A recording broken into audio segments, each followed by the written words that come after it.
Choosing Chaos, Solo Motherhood by Choice is the non-BS, unapologetic podcast for women who decided to be moms on their own timeline. No waiting around. We're deep in the messy, joyful, and sometimes downright exhausting parts of doing it all by choice. From fertility struggles and 3 a.m. feedings to those awkward, "who's my dad?" talks. This is your tribe. Real chaos, real community, and no permission needed.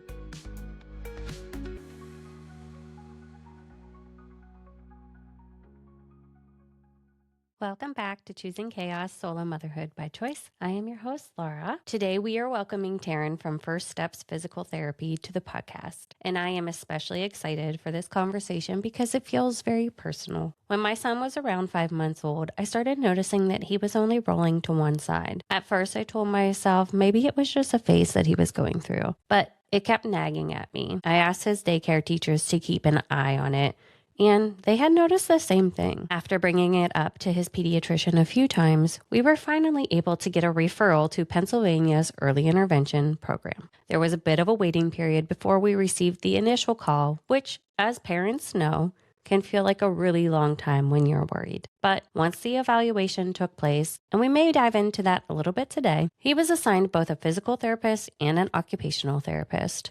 The PT identified some left side tightness and began working with him almost immediately, while the OT supported us with baby-led weaning. Over time, we have seen so much progress. He graduated from his OT after meeting his milestones, and physical therapy have tapered off from weekly to once a month. As a mom who truly didn't know where to begin, I found that early intervention program is incredibly helpful. I just wish that more parents knew about these resources and understood that it's more than okay to speak up when something feels off. There is absolutely no shame in getting your child the support that they need. Taryn, I am so grateful that you are here with us today to better understand this work and how families can navigate. Let's dive in. Taryn is a pediatric physical therapist dedicated to helping little ones thrive and support parents every step of the way. She joins us from First Steps Physical Therapy. Taryn, it is such a pleasure to have you on the show today. And just a little context, which I know we were just talking about, I do have some familiarity with early intervention and PT. We have had both programs for the last year. I think it's just shy of a year because of some left side tightness, not officially diagnosed with torticollis, but very close to that. And so with that said, sort of kicking it off, what inspired you to specialize in pediatric physical therapy, and what keeps you passionate about this work? Well, interestingly enough, when I went into physical therapy school, I was determined to work with athletes in the outpatient setting. And toward the end of my education, I had the opportunity to do an internship at Cincinnati Children's Hospital, which was the first time that I was working with the pediatric population. And what I learned quickly is the average baby will work harder than the most accomplished athlete just trying to play. And they don't complain. And I was just so inspired by that. And I thought, I can get behind this. These babies, I love babies in general, but helping them really maximize their potential it feels like a calling for me. And they don't know how to complain yet, right? If you make it fun, they'll work their tails off. Have you done any rounds or rotations with adults in the past when you were studying? When I first started out working, I actually did home health with all ages. I did adults, older children, and then this birth to 3 population, which is my sweet spot. I had breast cancer at 25, so it really rocked my world, and I had to make some pretty important decisions about how I wanted to spend my time, especially if it was limited on this earth. And Right. So that's when I realized, I said, you know what, I really love the babies. And even though I'm working with babies, who I'm really working with is the parents of the baby, right? So it's not like I'm not working with adults. I just think being a mother is like the greatest role that I've had in this life. And so I really like coming alongside parents and helping them help their babies, who is the most important person to them. One of the families that you help, Taryn, is Kristen and her twin. So, Kristen, you had introduced us to Taryn. You want to tell us a little bit more about that relationship? Yeah, so my kids got accepted into early intervention at around 6-ish months. They automatically qualified in Colorado based on their low birth weights. There's different criteria and all of that, but because of their prematurity and their low birth weights, we automatically qualified. And then Taryn was our assigned physical therapist And we had started physical therapy, not outpatient, but at a hospital. So I had to bring them there all the time. And then once we got into early intervention, we transitioned to Taryn. And she truly like brought this light into our house that was like unimaginable.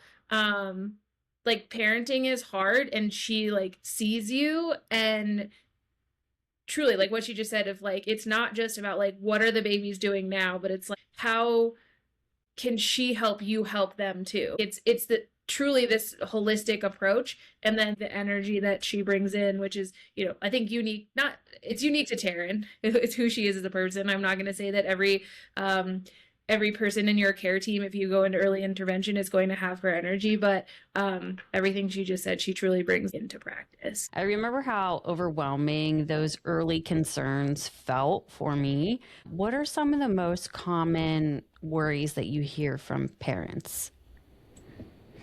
Yeah, I think it's scary. It's scary when you're handed this little baby and you're like, here you go. You are responsible for this tiny human.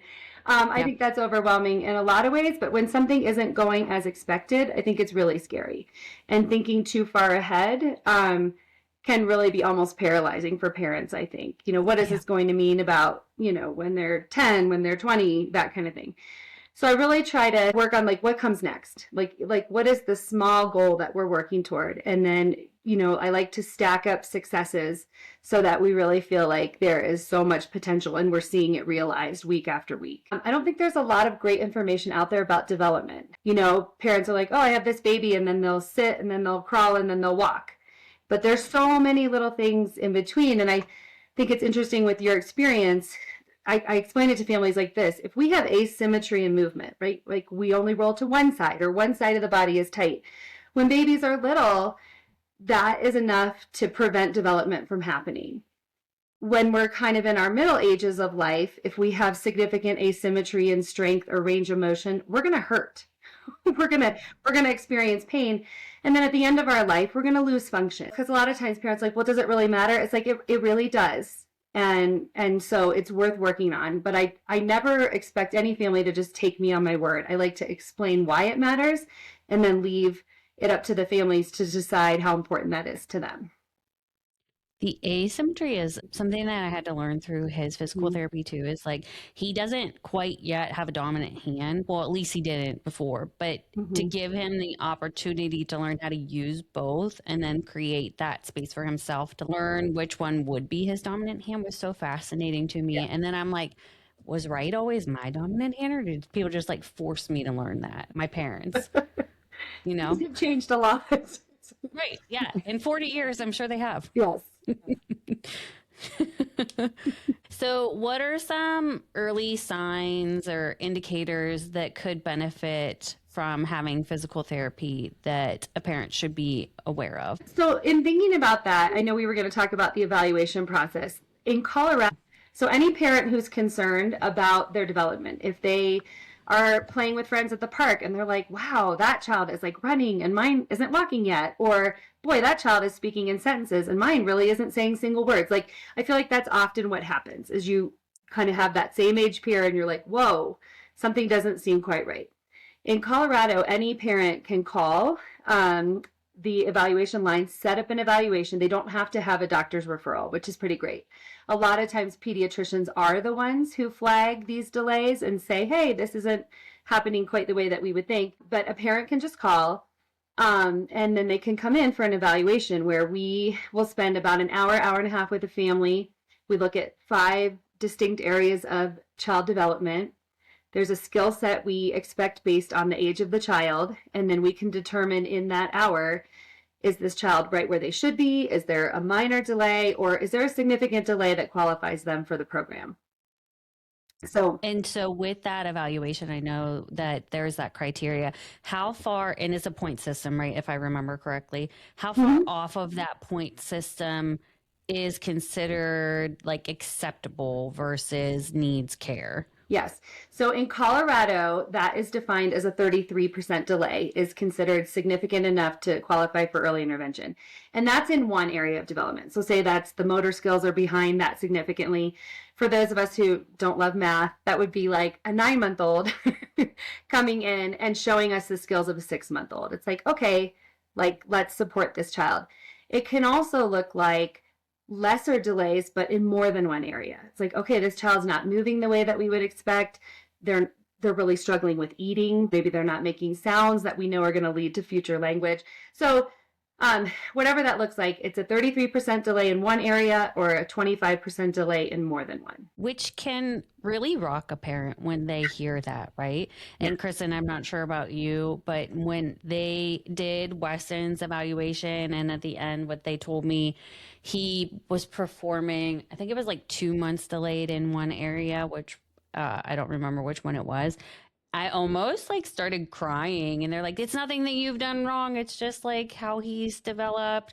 And I wasn't trying to take it personally because I know in my mind it's not anything I did. It's one, he was born early. He was born underweight as well. He just had a lot of catching up to do from the time that he was born. It can really rock a parent. Mm-hmm. So Kristen, what were sort of your thoughts when you first had that evaluation?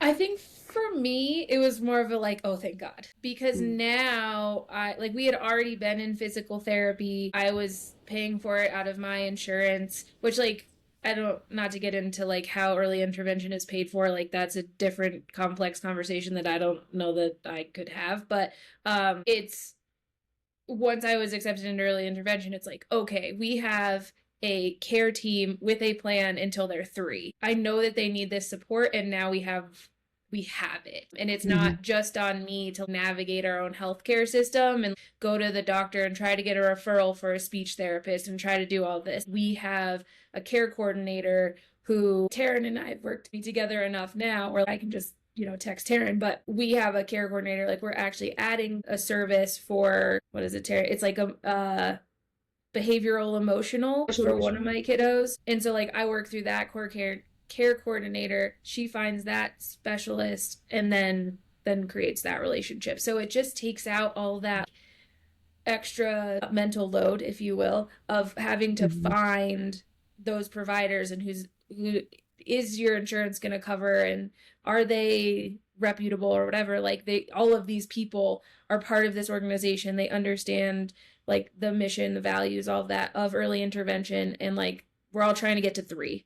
And then after that, we'll solve for that. But right now the goal line is 3. So for me, it was relief. But again, I think it's different when you have preemie twins where like most of the twins that I know were also in early intervention, as opposed to like being a parent of a singleton who was, I think at any point, but like born closer to term and then having delays. Like, I think that I'm projecting, I honestly have no idea, but probably feels like more of a failure than for me being like, okay, well, my kids are premature and here's what happens. Here's what I see in my world as what happens next. I just wanted to speak to your, like, that sadness and that fear, because we see that a lot in the evaluation room. And so I feel very strongly that from the minute the early intervention experience starts, so in that evaluation room, when you're getting information that you're not really prepared or you're surprised to hear, that families just feel extremely supported. It's like, and our big line is, you came to the right place.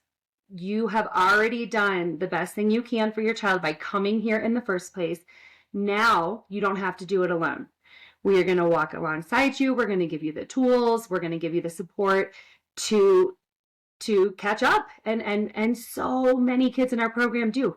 By the time they're 3 years old, they run, skip, hop, and jump into preschool, and they don't need any extra support, which is why we want families to call us early. We don't want families to wait. And for the listeners, because we've said 3 years old a few times, can you explain to the listeners why we've brought up that age a few times? Yes. So our program goes anytime from birth. So if you're like Kristen and your babies come early, we see a lot of those babies. So from birth until 3rd birthday. At the 3rd birthday, if kids still need support, they can get it, but they get it through the preschool program. And that's how it's handled in Colorado. So, and then that's another evaluation to determine, what are their needs going to be in the classroom? And then they move on to that program. We really do try to get kiddos as supported and caught up as we can by their 3rd birthday. And we do a lot of the time. I will say for Weston, he went from having issues to very quickly picking up on skills and now surpassing some other kids in his daycare class. And now I find that when his physical therapist is there, his teacher will be like, he just kind of wants to do his own thing and not be interacting in that moment with the physical therapist. Like, he's just so mad that he has to work during that time, that's school. And so he wants to do playtime with his friends. And I love that you brought that up, because the reason the program is set up that way is we see that natural shift. So as kids are 2.5 headed toward 3, they're way less excited about Miss Taryn coming in and like, you know, playing with them. They're much more oriented to their peers. And so we know that, and that's just literally, that's just social emotional development. They start doing that parallel play. They start looking around and I want to do what the group is doing. I want to do what that kid is doing. And so that's why we shift surfaces, is we just know that that's how kids learn best from 3 on. And thank you for speaking to that. Mm-hmm. So you mentioned a little bit about what happens in that evaluation. Can you dive a little bit more into that process and what exactly skills that you might be testing kiddos on? So anyone listening might be like, oh, well, my kid might need some extra help in that space. Maybe I should consider an evaluation as well. Yes. So the 5 domains that we look at, and now every state probably uses a different testing tool. We used a standardized testing tool called the Developmental Assessment of Young Children in Jefferson County, Colorado. That's what we do. But what we look at are motor skills. So both gross motor, which is like the big movements of the body, fine motor, like how kids are using their hands and their eyes and their hands together. We look at language, both expressive, so what kids are saying, and then receptive, which is what kids are understanding, which are 2 very different forms of language. We look at cognitive play skills, social emotional skills, and then we look at what we call adaptive skills. So for a young baby, that is basically sleeping and eating. And like, do you tolerate diaper changes? Do you tolerate a bath time? And then as kids approach 3, it's like, are you becoming a big boy or a big girl? Are you helping put away your toys? Are you trying to wash your own hands? Are you, trying to take over the roles of dressing? Things like that. What we don't have a solid test for, which I think comes up a lot, and maybe for your listeners, is what we call like regulation and sensory needs. So that is interesting. And those of we are looking for those things. We just don't have a standardized test for that. But if we see a child who comes into the evaluation room and they literally are running, they cannot sit for a hot second to stack a block, or they're not interested in putting a toy in a thing or coloring. They are pushing the walls. They're jumping. Then that's, to us, is like, wow, this little body needs so much what we call like sensory input that they're not ready to learn. They're not ready to sit still for a minute and show us what they know, because there's such need for their body. That's one way it can look. But that's another thing that we're assessing too, is like, is this a little body that can be calm when it needs to be calm, be excited when it needs to be excited, and kind of move between those states based on what is required of them in the moment. And correct me if I'm wrong, did you say that behavior was one of them? So behaviorally, what are you looking for again? So the cool thing about early intervention is, so in the evaluation room, we're looking for, is there a significant delay? And we do dive in with families into like, okay, these skills look pretty good. However, you're telling me your day is really, really hard. We take all of that into consideration. So there is an area which if skills look pretty decent in all those 5 areas, we can use what we call our informed opinion to say, we have some skills that when everything's going well, we see. However, this child struggles to transition from one thing to the next all day long. Or every single daily routine is a struggle because this child doesn't like to get messy, or can't stand to touch things, or won't try foods. So there's those kind of, I would say the most significant areas when you're a mom trying to like feed and diaper and, do all the things with your baby that make life really hard, that aren't necessarily solid skills. We look at all of that too. And that can be an area where babies qualify. It's like the more we can understand about ourselves as we parent our babies, right? Like what a cool connection to be like, wow, that actually was me.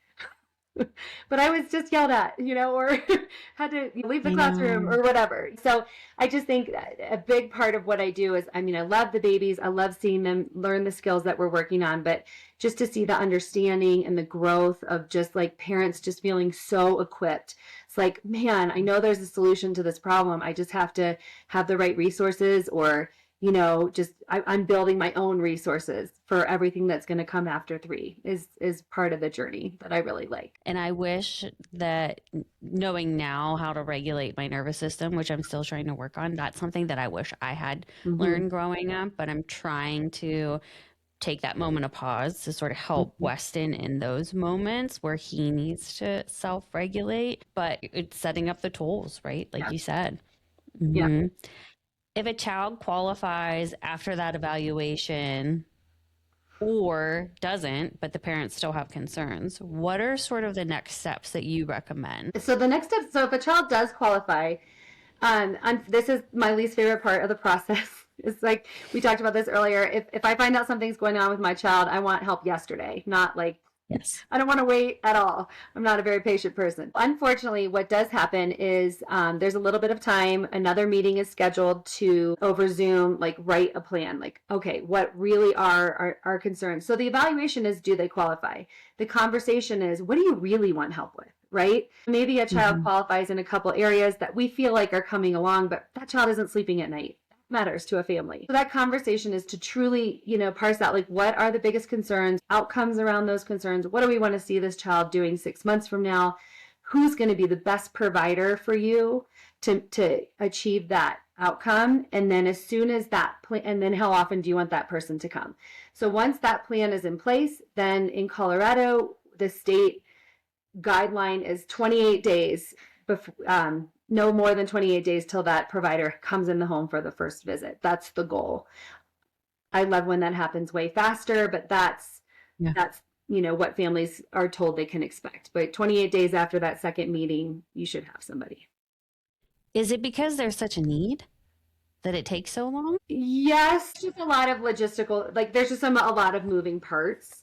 But again, it's an entitlement program, the IFSP. So that stands for Individualized Family Service Plan. That's when you have that Zoom conversation, you're writing a legal document. It's a legal document. Legally, we are providing to this family what is on this plan. So it does need to be done properly, and that takes time. And so that meeting is done with the care coordinator that Kristen talked about. That's the person who schedules the meeting with the family, and then there'll be a provider as part of the meeting as well, just to help facilitate. So that scheduling takes time and coordinating those people. And then, if families are very available, like I could be seen Monday through Friday, any time of day, that family will likely get a therapist a little quicker than someone who says, I am only available at 4:30 on Thursday. It's like, that's just going to be harder to find a match. There's just a lot that goes into it. Sometimes it's much quicker and sometimes it takes the full 28 days. It just depends. I'm trying to think back. It might have taken a week after his evaluation and the care coordinator for the OT and the PT to contact me to set up Weston's first appointments. But yeah, I'm just surprised it takes so long. But every state's different, right?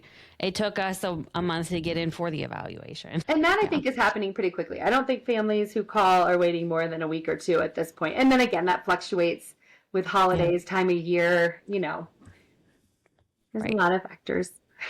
So inside the therapy room in the parent role, how do you balance play with clinical goals in each of your sessions? The way I explain it to families is, if I am doing something hard, but it's fun and I have some level of success, I am more likely to want to try that again.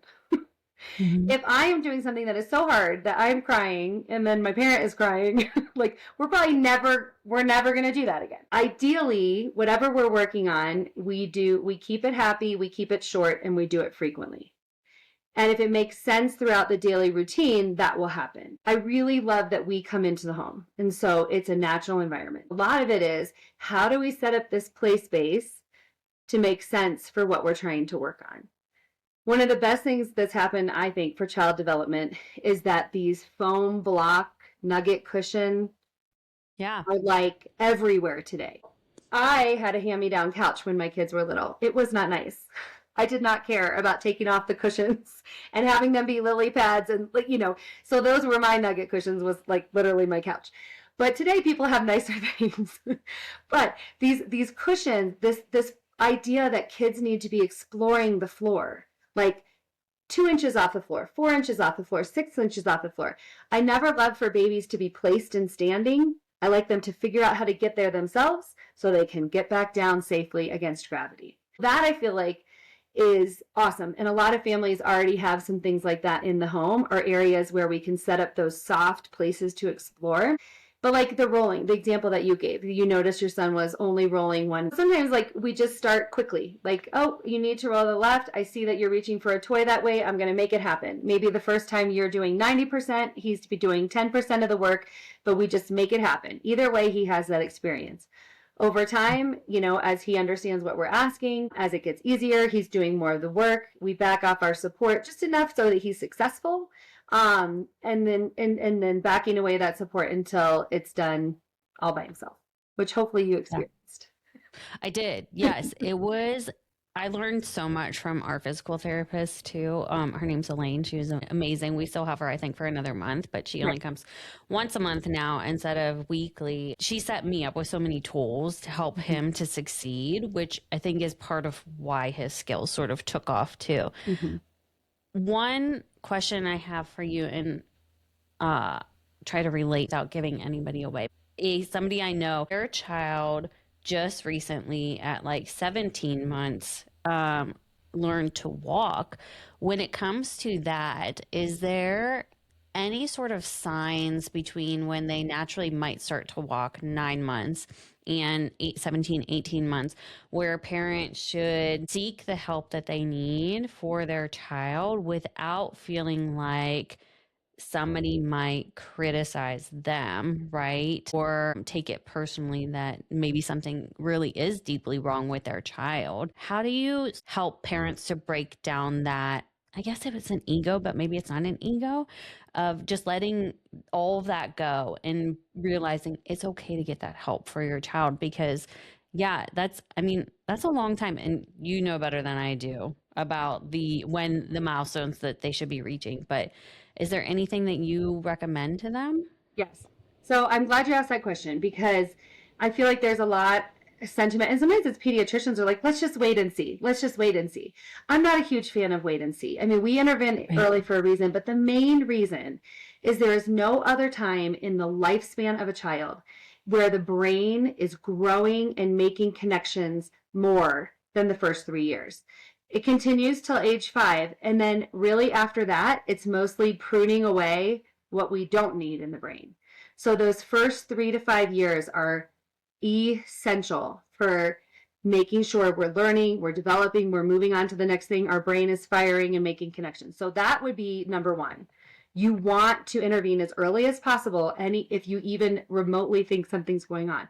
What happens a lot is families come in and they're worried. We do the evaluation and we reassure them, like, no, we're actually not worried about this child.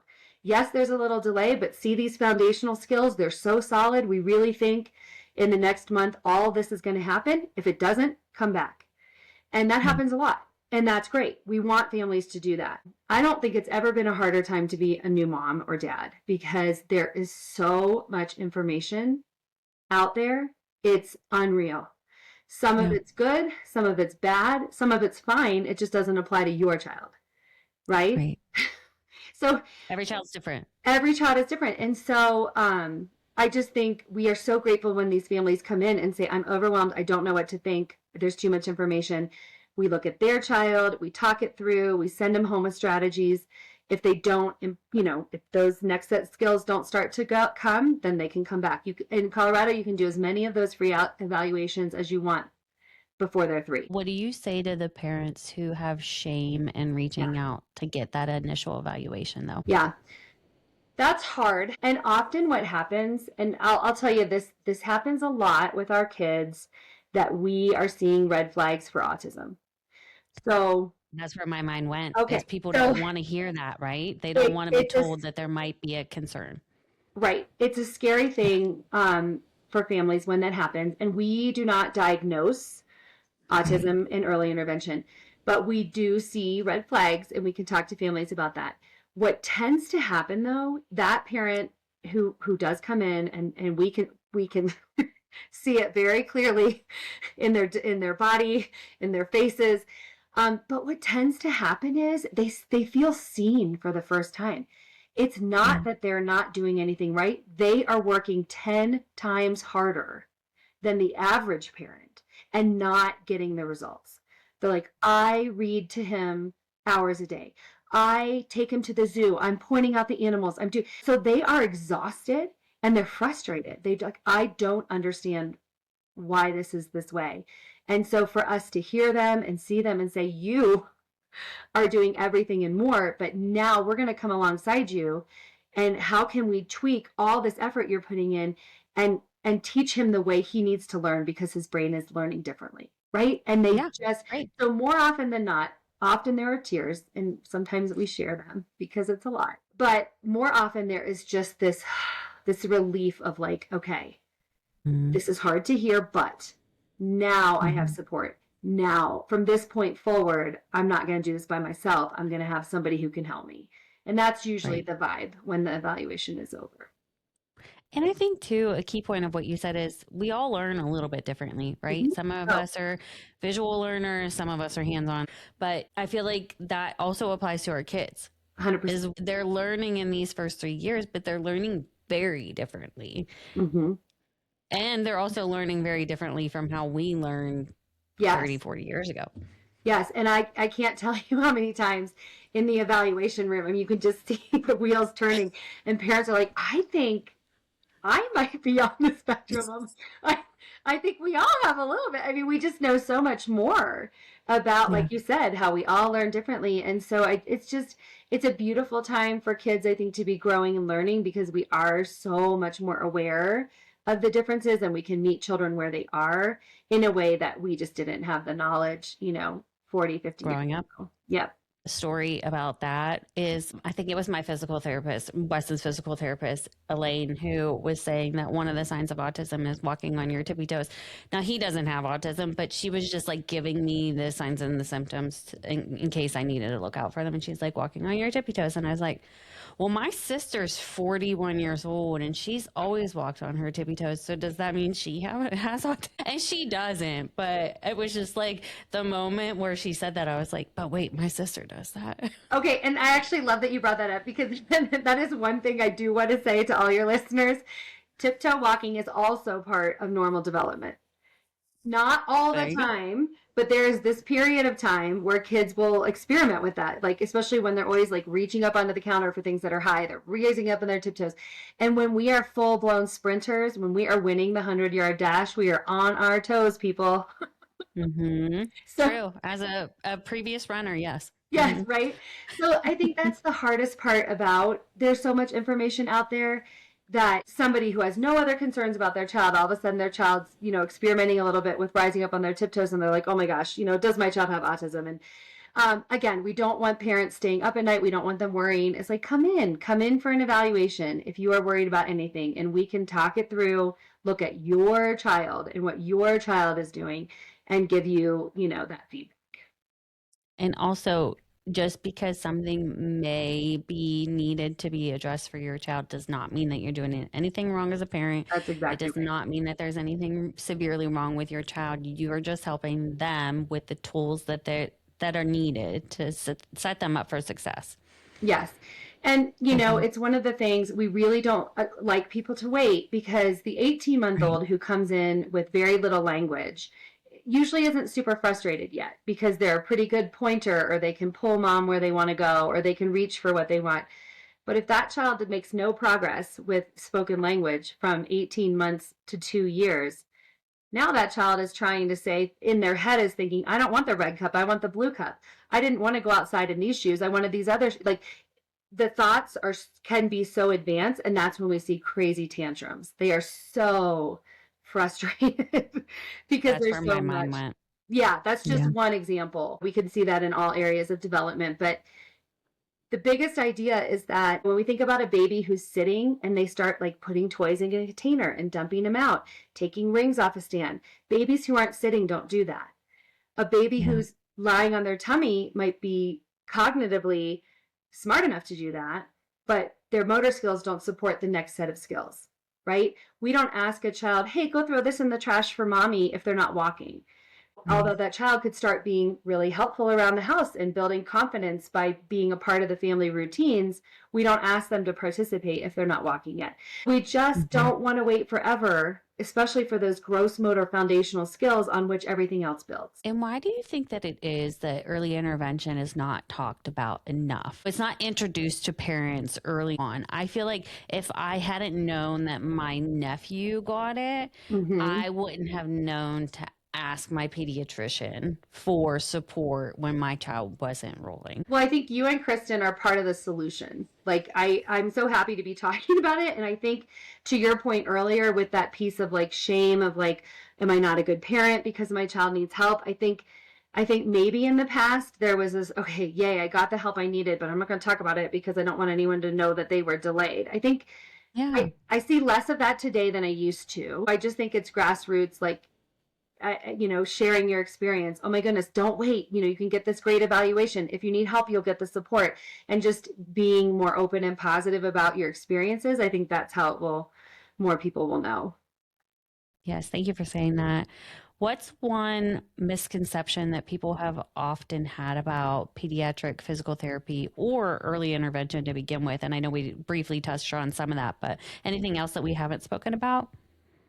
Well, I feel like in the past, there was probably a more medical model of it. Like, oh, what if they come in here and like hurt my child or make them do things that they don't like? We are very much a parent coaching model. So the idea is, I take it very seriously that I am invited into people's homes and I have given access to their most prized person in their life is this baby, right? So I don't take that lightly. I proceed slowly. I take it all in. I mean, what a privilege to be in someone's home. You can learn so much about a family by their home and being in it. I often start to say, show me what you're doing. Show me what's already happening. What isn't working? Where do you play? What do you play with? And I'm, really observing a lot at first so that I can figure out how best I can fit into what is already going on in the family. It's not my agenda. I can lay out my vision, which for most of my kids is to be zipping around on a Strider bike by 3, climbing to the top of a playset by 3. But I really take into account what is important to this family, what does this family have capacity for today, right now, and then just building that, why does it matter? I can't just be like, do this because I say so. I don't expect anyone to do that. I don't want to explain, if we do this, it leads to this, which leads to this, which leads to this. We can't skip any of these foundational things if we want what's best for your child. So I know we're ready for him to walk because he's 15 months, but he hasn't crawled. So we do have to go back and do these things. And then he will be so strong for everything that comes at him the rest of his life. He will be prepared. So that's kind of how. I don't know if I answered your question. That was You did. Absolutely. What's one experience that really captures the impact of your work over the last several years? And you don't have to give names, but you can just give us an idea of a story. Oh, there's one. There's so many. I mean, all my babies are my little heroes. I mean, but the ones that start off so medically involved, I have quite a few kiddos over the years that have had major heart surgeries out of the gates, like within the first or multiple. So, I mean, this is common. There was one child who I was asked to specifically, they said, I think you'd be a really great support for this family. And I had to really think about it because I wasn't sure that child was going to make it. He was that medically involved. He had a G tube. He had multiple heart surgeries. It was scary. I've never lost one of my little people, and I wasn't sure. I was really nervous, and of course I said yes. And he went from, and this is like talking about like, how do you make it play? How do you make it fun? For this little guy, literally just reaching across his body for a toy and back was so strenuous for him that if we did that 5 times in the hour I was there, it felt like a win. And so it was a real exercise for me in just patience and really realizing like we're just taking baby steps here, baby step, baby step. And he was so sweet that at the end of each session, he would offer me his pacifier. Oh, So oh, sweet. I said, that's okay, it's yours. And then he would you put can it keep back that. in. But Yeah. and then by the time he was 3, he was running, jumping, walking the stairs, talking, playing. He was completely caught up. Is if that's not unbelievable. Wow. Yeah, because they go through so much when they're in the hospital. And so I'm sure that they're poked and prodded and all the things, and they're probably just tired of people not interacting with them, but forcing them to do things that they don't necessarily want to do. So I imagine that when a physical therapist comes in and wants to have them be challenged to do things, they're like, I'm going to throw my hands up already because it's work. I don't want to do work. I don't want to do these things. But when it's Exactly. play, Mhm. it's much more enticing for them. But as somebody who has been in a NICU and worked as a volunteer in a hospital, it's hard to see all the things that they go through. And to your point of like never wanting to lose one of them or never having to lose them, oh gosh, my heart breaks for Yeah. so many of them and the things that they go through on a daily basis. But they're remarkably strong in so many ways. And you see that every day You working with them. do. And I would say, that's not that's a smaller percentage of my caseload are the kids who are so medically involved. But for your listeners, it's so important to realize that if a child is struggling to eat, like that child's on an NG or a G tube, that child is struggling to sleep, regulate their body, or grow. Or Yeah. they're just having medical issue after medical, they are not going to develop. Those things are so foundational and have to be in place. So very often, it's not that I don't work with these babies. We do. We're working toward the goals. But once all those things are settled, they're sleeping, they're eating, they're growing. All of a sudden, it's like boom, boom, boom. All these motor skills we've been working toward, they just happen. And Yeah. so over the years, I've been doing this 26 years. So I've seen it so many times that now I can give that to the parents. It's like, I know you see this baby that you are feeding through a tube who has staples in their sternum from heart surgery. And it's hard to imagine how is this ever going to feel like a baby. And it's like, we are going to get there. And it's just such a privilege to be on that journey with families when they are at the playground running with their friends and climbing on the structures. It's pretty awesome. They go through all that and then they get to finally become a kid without all the medical Mhm. concerns and just live life like they're meant to be that kid. They're meant to have fun. They're meant to Yeah. explore and play on the playground and not have to deal with all of the medical stuff. Mhm. And so they just get to be Yeah. finally. But deep down, Yeah. they are tough as nails. They are They so most tough. resilient little people that you'll find. But yes, when they're just getting to be a kid, joyful, Yeah. giggling. I mean, that makes it. That's what it's all about. Taryn, is there anything that we have not talked about today that you would like the listeners to know about early intervention or physical therapy? Thanks for asking. Two things, two things that come up so consistently. I'm not exactly sure. You could probably tell me more what's going on in popular culture around this because this has really changed in 26 years. Babies must crawl. We are not going to skip crawling. If you do skip crawling, there will be consequences that are not positive. Crawling is the developmental sequence is what it is for a reason. Rolling Yeah. sets babies up for tummy crawling. Tummy crawling sets babies up for hands and knees crawling. Hands and knees crawling sets babies up for pulling to stand, and it all sets it up for walking. If we skip, we're going to really miss out on some important things. So, what's happening today, back to sleep, has been really important. It's saved baby lives. We know that SIDS rates dropped because of it. So, please hear me when I say that is the safest way for your baby to sleep. However, tummy time when awake is so, so important. And there are all kinds of real reasons why it's not happening. If you have a baby with significant reflux, you are not putting that baby down on their tummy. Well, they will Mhm. projectile vomit often.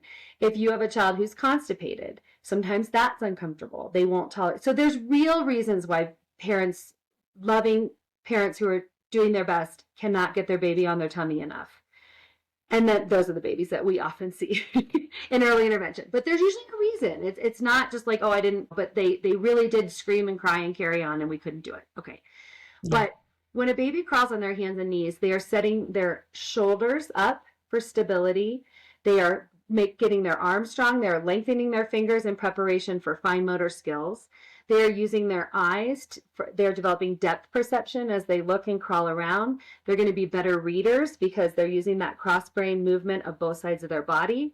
They're going to be better readers because their eyes are strong from crawling and looking all around in that position. They're going to be able to track and scan their, when they're reading better. Hip development is so important.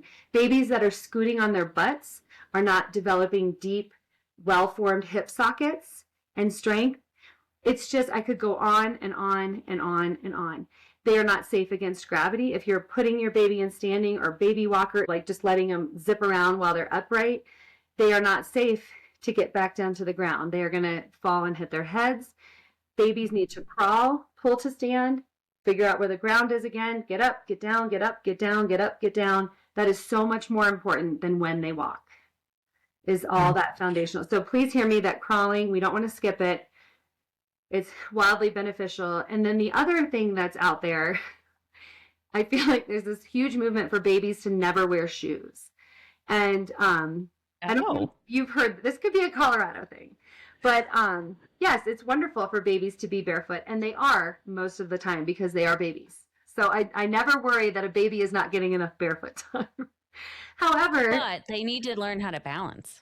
Right. Right. So, with the shoes. Yes. And there's I would say a 20% of the kids that come in for an evaluation have all the foundational skills and they're not walking independently because their feet are so weak and overpronated and their ankles are weak, and a good pair of shoes changes everything. My suggestion to all families is when your child is on their feet, cruising around, walking around, at 50% of the time, introduce a pair of shoes.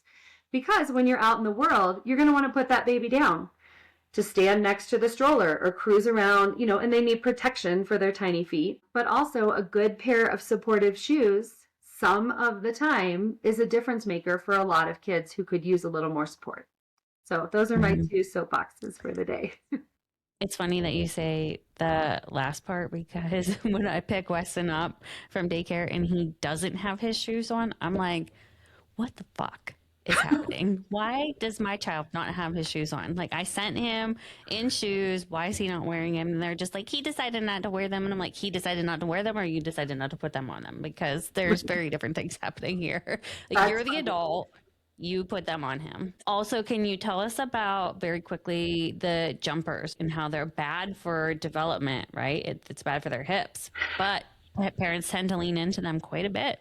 Yeah. So let me clarify that. What I love about early intervention, and I am a mom of 3, there is a place for everything that is not outright dangerous, right? So yeah. There's a time and a place for everything. And the little exercisers can be great for a baby who really struggles to take weight through their legs, right? That can be really beneficial. I mean, those jumpers in the doorway, that's a ton of fun. I like roller coasters and water slides, and I like to, there's a place for that. However, what happens is those tend to be the go-tos. So the go-to should be your baby on the floor in a safe place to move their body and explore against gravity. That should be number one where they spend most of their time. If that's the case, then 10 minutes a day in something like a jumper isn't going to be detrimental. But when babies are working on controlling their bodies against gravity, learning to sit, learning to balance, learning how, where their body control ends, being in something where they can throw their body every which way with no consequence, very counterproductive. Oh, I'm glad that you said it like that, because I've always just been told like it's bad for their hips, but like no explanation. So that's helpful to know that context when it comes to jumpers. And everything in moderation. What happens is a lot of times in a daycare setting where babies really need to be on the floor, moving their bodies and learning about their balance, they're happy in the swing. They're happy in the stander. They're happy in the jumper. And when you've got 2 workers to 10 babies, if you're happy, we're happy. And then we can have a baby who's in a container 6 hours a day instead of down on the floor where they need to be. And that's just tricky. Yeah. Taryn, thank you so much for your time. It was a pleasure to officially meet you. Yes. But also, thank you for the time to talk to us about physical therapy and early intervention. Yes. Well, thanks for having me. I really enjoyed it. Good. I'm glad. I'm happy to hear that.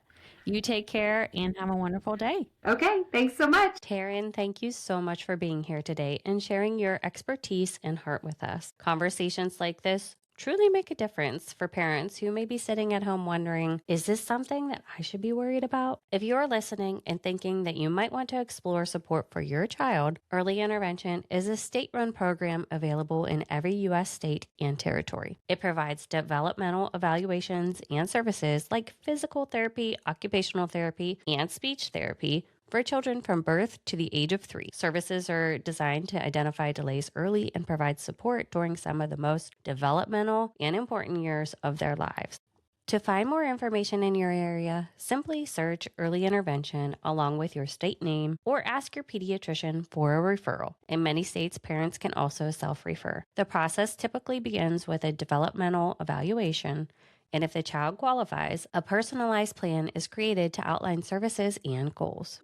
And before you go, thank you for being here with us and sharing this space. If Choosing Chaos has become even a small part of your journey, make sure that you subscribe so you don't miss more stories of courage, choice, and connection, and the beautifully chaotic realities of motherhood. You can find us on TikTok, Instagram, Patreon, and YouTube.